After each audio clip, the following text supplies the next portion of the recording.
सपनों की दुनिया में अब एक नई चमक लाएं। अपने घर की रौनक में चार चांद लगाएं। थकी हुई दीवारों में नया जोश ले आएं। इंटेलेक्स पेंट्स के संग जिंदगी में कुछ अच्छी यादों को बनाएं। संपर्क करें 180021239494 पर। नमस्कार, मैं हूं प्रबोध और आप देखना शुरू कर चुके हैं दिसड़कनामा.com।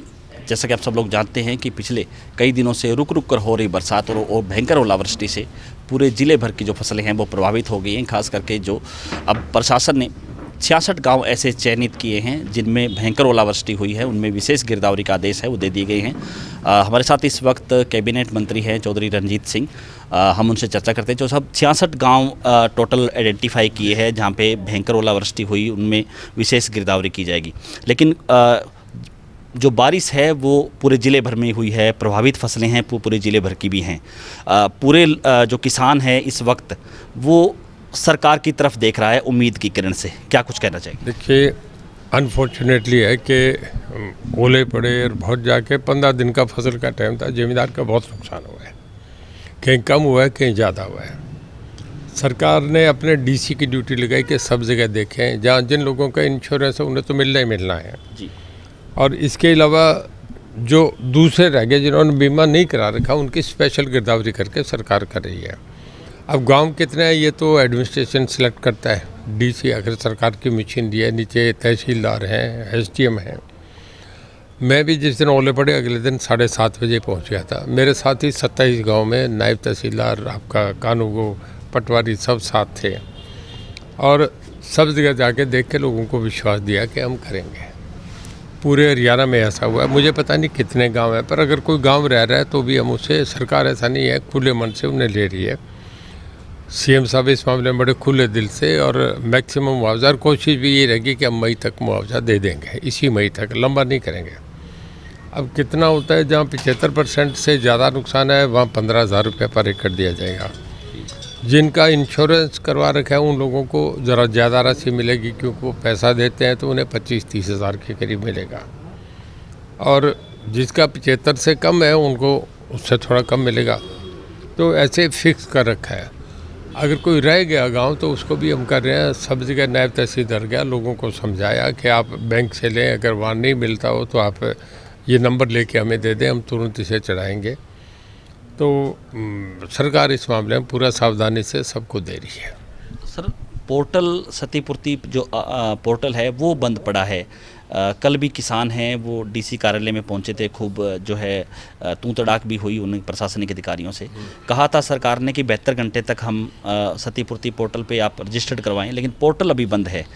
तो क्या उसको नहीं, पोर्टल अगर बंद है तो वह सरकार दोबारा सुन के उन लोगों को समय देगी, करेगी। वो देखिए, वो जो 72 घंटे वो तो उसी से गिने जाएंगे। और जो किसान जिनकी सब्जी की फसल, काफ़ी किसान आपसे भी मिले थे उस दिन, कहा था कि जिन्होंने ठेके पे ज़मीन ले रखी है उनका एक बड़ा पेच है कि जो मुआवजा है वो किसान के खाते में आएगा। तो उन लोगों को राहत करने के लिए भी सरकार कुछ प्रयास मैं जब गांव गया तब भी ये विषय लोगों का आया जी। बात लोगों की ठीक है कि एक आदमी ने आपकी ज़मीन ठेके ले ली और लेने के बाद इनको तो पैसा दे दिया। जब पैसा आ गया तो इनके अकाउंट में आएगा। तो उसमें मेरा अपना मानना है, गांव में जैसे लोगों से बात हुई, लोगों की ये था कि 97-98% लोग ऐसे हैं जो देंगे। ऐसा काम कोई भी नहीं करता, जब पैसा लिया है तो उसी को देते हैं, मेरे खाते में आ गया पैसा तेरा है। एक आध आदमी कोई ऐसा करता है तो सामाजिक दबाव है, आखिर प्रशासन भी है, हम भी कहेंगे और जिसका जो बनता है उसको मिलेगा।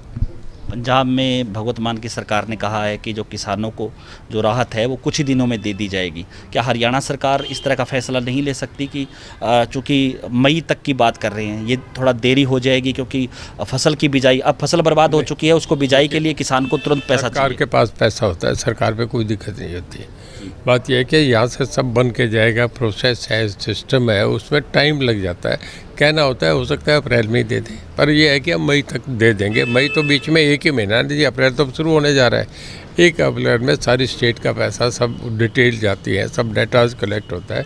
उसमें कहा जाता है कि इससे शायद हम इससे पहले भी दे दें।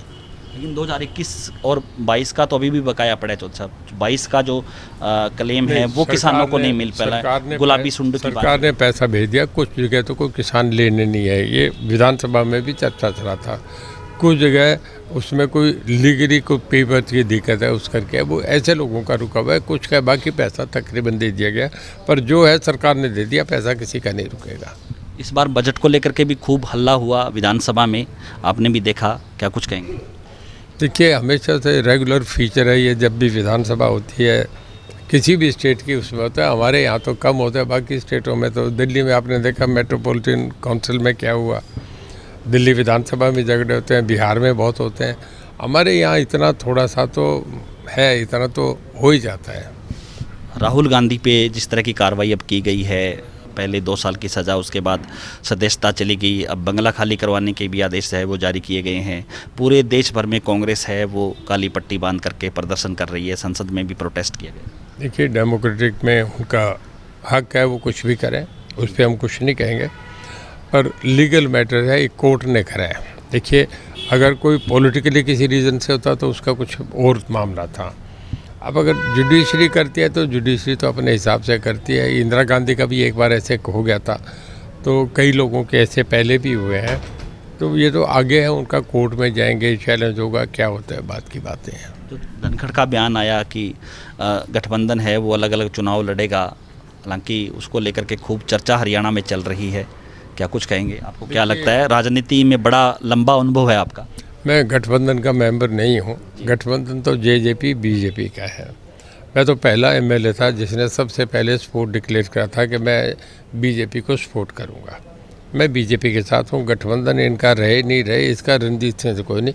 हम 7 एमएलए हैं, हम सरकार के साथ हैं, हम मनोहर लाल जी के साथ, हम बीजेपी सरकार के साथ हैं। धनखड़ साहब पार्टी के अध्यक्ष हैं, वो अपनी पार्टी का स्टैंड कुछ भी कहें, ये उनका है, उस पर मेरा कमेंट करना नहीं बनता। गठबंधन ना मुझसे पूछ के करा गया। अब मेरा ये मानना है, मेरी अपना इंडिविजुअल राय ये है कि गठबंधन चलेगा। जिस तरह से इनेलो कह रही है कि हमें जजपा और बीजेपी को सत्ता से बाहर करने के लिए हम कोई भी पार्टी है उससे हम गठजोड़ कर सकते हैं, कांग्रेस से भी हमारा कोई वो नहीं है, कांग्रेस से भी हम जा सकते हैं, क्या कहना चाहेंगे? मैं मानता नहीं, लोगों में देखो पॉलिटिकली बयान है। अगर इनेलो का और कांग्रेस का समझौता होता है तो बराबर की सीट पे होना चाहिए। इनेलो बहुत लंबे समय तक राज करते रहे। इनेलो का ये प्रदर्शन रहा है कि 90 में से 85 सीट जीतती रही है। अब उस इनेलो को 10 सीट पे समझौता करे, मुझे नहीं जचती।